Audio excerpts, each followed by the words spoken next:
வணக்கம். தமிழ்நாட்டோட மது கொள்கை பத்தி பேசினாலே அது பல வருஷமா போயிட்டு இருக்கிற ஒரு பெரிய விவாதம் இல்லையா? ஒவ்வொரு எலெக்ஷன்லயும் இது ஒரு முக்கியமான டாபிக்கா வருது. ஆனா இந்த மாடர்ன் பிரச்சனைக்கு நம்ம பாரம்பரியத்திலே ஒரு தீர்வு இருக்கா? வாங்க இத பத்தி கொஞ்சம் டீடைலா பார்க்கலாம்.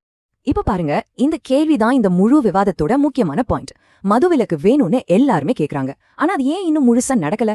இதுக்கு பின்னாடி உண்மையிலே என்னென்ன காரணங்கள் இருக்கு? இங்க பாத்தீங்கன்னா இந்த பிரச்சனையோட ஆணி வேறே இந்த முரண்பாடுதான். ஒரு பக்கம் எலெக்ஷன் வந்துட்டா போதும் மதுவிலக்கு கொண்டு வரோம்னு வாக்குறுதி கொடுக்கறாங்க. இன்னொரு பக்கம் இந்த மது விற்பனை மூலமா அரசாங்கத்துக்கு வர வருமானம் ஆயிரக்கணக்கான கோடி ரூபாய். இது ரெண்டுக்கும் நடுவுல மாட்டிட்டு இருக்கிறது தான் நம்ம தமிழ்நாட்டோட மது கொள்கை.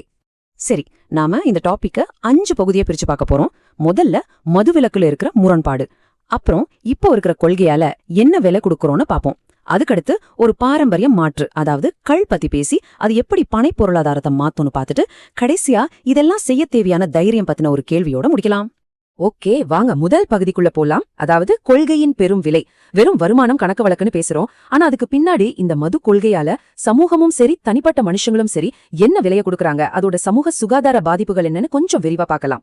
இங்க பாருங்களேன், இந்த ஃபேக்டரியில தயாரிக்கப்படுற ஹார்ட் லிக்கர்னால லிவர் நோய்கள் அதிகமாகுது, குடும்பத்துல சண்டை சச்சரவு அதிகமாகுது, ஏழை குடும்பங்களோட பொருளாதாரம் மொத்தமா சரிஞ்சு போகுது, இளைஞர்களோட உடம்புக்கும் பெரிய பாதிப்பு வருது. இதனாலதான் மதுவிலக்கு வேணுங்கிற கோரிக்கை திரும்ப திரும்ப ரொம்ப வலுவா வருது. சரி, அப்போ முழுசா மதுவிலக்கு கொண்டு வந்துட்டா என்ன ஆகும்? நம்ம வரலாறு என்ன சொல்லுதுன்னா, அப்படி செஞ்சா சட்ட விரோதமா இன்னும் ஆபத்தான கள்ளச்சாராயம் தான் பெருகும். பல சமயம் அது உசிரையே குடிக்கிற விஷயமா கூட மாறிடுது. சோ இதையும் நம்ம யோசிச்சுதான் ஆகணும். அப்போ என்னதானே தீர்வு? ஒரு பக்கம் டாஸ்மேக்ல இருக்கிற ஆபத்தான மது, இன்னொரு பக்கம் கள்ளச்சாராயங்கிற விஷம். இது ரெண்டுக்கும் நடுவுல வேற வழியே இல்லையா? இருக்கு.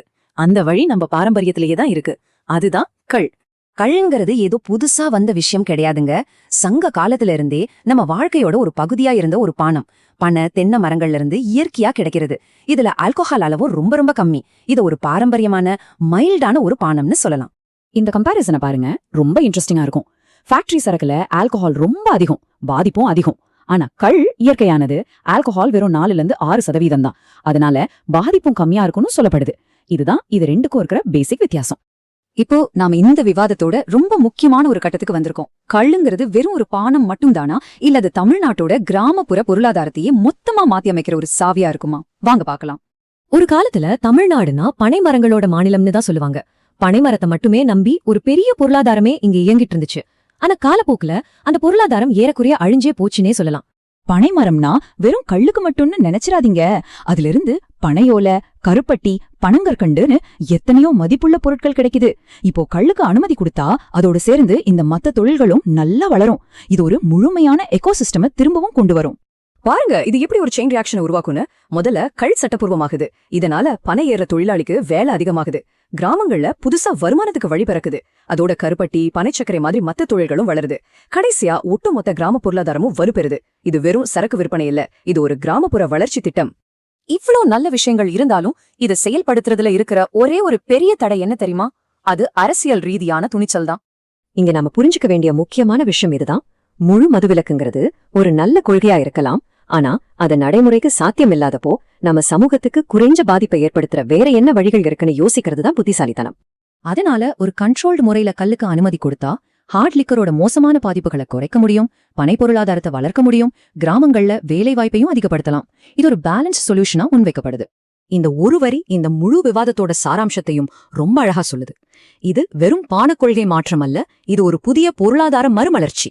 ஆமா, இது வெறும் குடிப்பழக்கத்தை மாத்திர விஷயம் இல்ல, தமிழ்நாடோட கிராம பொருளாதாரத்தையே மாத்தி எழுதக்கூடிய ஒரு பெரிய வாய்ப்பு. கடைசியா இந்த ஒரு கேள்வியோட இந்த ஆய்வை நாம முடிச்சுக்கலாம்.